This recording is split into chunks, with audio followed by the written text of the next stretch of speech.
Classes के official YouTube channel में आप लोगों का स्वागत है। आज हम लोग कार्य सामर्थ्य ऊर्जा में जो टॉपिक कार्य है उसका एक क्विक रिवीजन देखेंगे।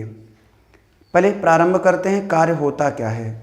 हम लोगों ने शुरुआती दौर पर पढ़ा था कि किसी वस्तु पर बल लगाकर उसे बल की दिशा में विस्थापित करने की प्रक्रिया को कार्य कहा जाता है। The process of displacing body by applying force is called work. गणितीय रूप से वर्क को डिफाइन करते हैं कि बल और विस्थापन का अदिश गुणनफल कार्य कहलाता है। The dot product of force and displacement is called work. W equal to F vector dot S vector. अब ये F है, ये S है, दोनों के बीच का एंगल थीटा है, कोण थीटा है। तो डॉट प्रोडक्ट कहता है A dot B equal to AB cos theta. तो F डॉट S हो गया FS कॉस थीटा।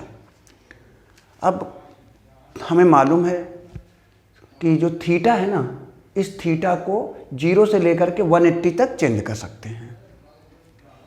अब अगर थीटा का मान 0 से 180 तक चेंज हो सकता है तो देखना पड़ेगा फिर कास थीटा कैसे चेंज होता है। 3 परिस्थितियां एराइज होती हैं। पहला, जब थीटा का मान 0 से 90 के बीच में है तब हमारा कास थीटा पॉजिटिव आएगा, W हमारा पॉजिटिव होगा। थीटा जब हमारा 90 है तो कास थीटा 0 आएगा, वर्क हमारा 0 होगा। जब थीटा 90 से 180 के बीच में है कास थीटा निगेटिव होगा, वर्क हमारा निगेटिव होगा। तो कार्य का जो नेचर है, प्रकृति है, वो धनात्मक भी हो सकती है, ऋणात्मक भी हो सकती है और शून्य भी हो सकती है। इसका मात्रक देख लेते हैं। अगर MKS की बात करें,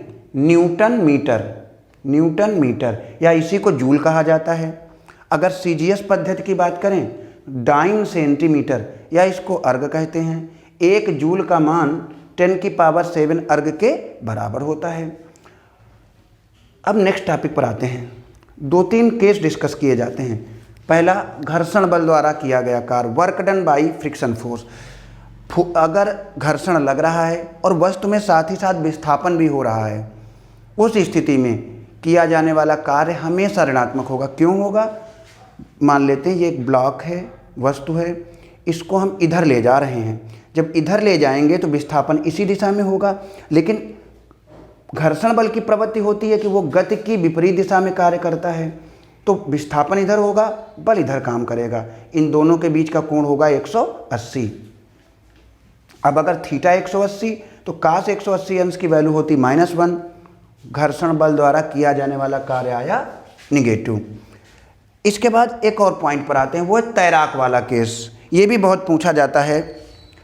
तैराक वाले केस में 2 स्थितियां बनती हैं कि एक तैराक है, वो जल की सतह पर तैर रहा है और किया जाने वाला कार्य आपसे 2 चीज़ों के लिए पूछा जाता है।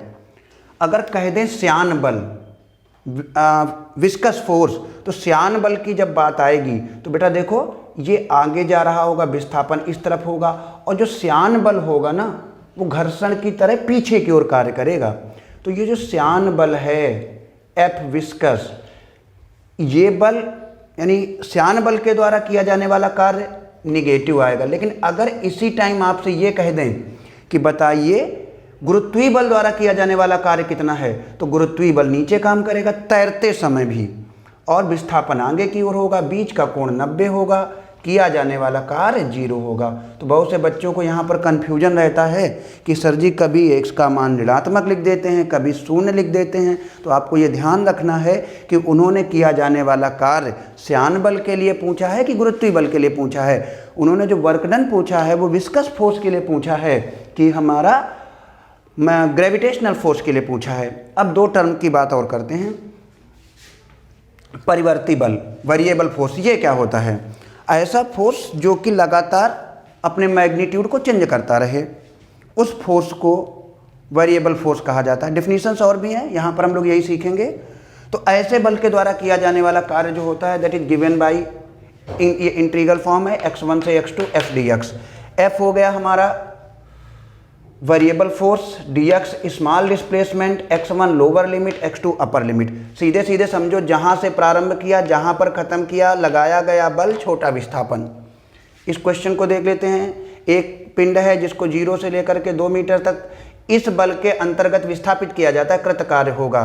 तो भैया इनिशियल जिसको आप लोअर लिमिट कहते हैं वो होगी 0, अपर लिमिट होगी 2, और चूंकि एफ एक्स पर डिपेंड कर रहा है तो वेरिएबल फोर्स होगा 4x।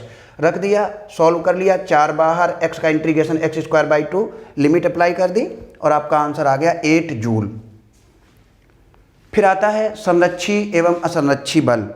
ये वर्क पर आधारित होते हैं, इनकी डेफिनेशन ही वर्क को लेकर के है। तो संरक्षी बल क्या होते हैं?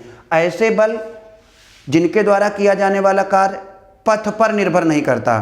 The work done by these forces is independent of path.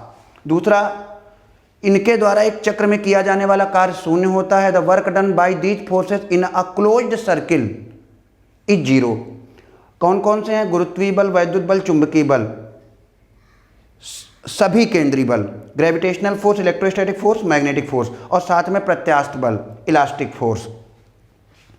फिर आता है असंरक्षी बल, नॉन कंजर्वेटिव फोर्स। ये फोर्स क्या होते हैं? ऐसे फोर्स जिनके द्वारा किया जाने वाला कार्य पाथ पे निर्भर करता है, रास्ते पर निर्भर करता है। उन बलों को असंरक्षी बल कहा जाता है, नॉन कंजर्वेटिव फोर्स कहा जाता है। इनके द्वारा एक चक्र में किया जाने वाला कार्य कभी भी 0 नहीं होगा। इसके 2-3 एग्जाम्पल आप याद कर लीजिए। घर्षण बल, श्यान बल, वायु प्रतिरोध, friction force, viscous force and air resistance और ड्रैगिंग, ये शब्द भी यूज कर लेते हैं। तो ये आपका कार्य वाले टॉपिक का एक क्विक रिवीजन हो गया।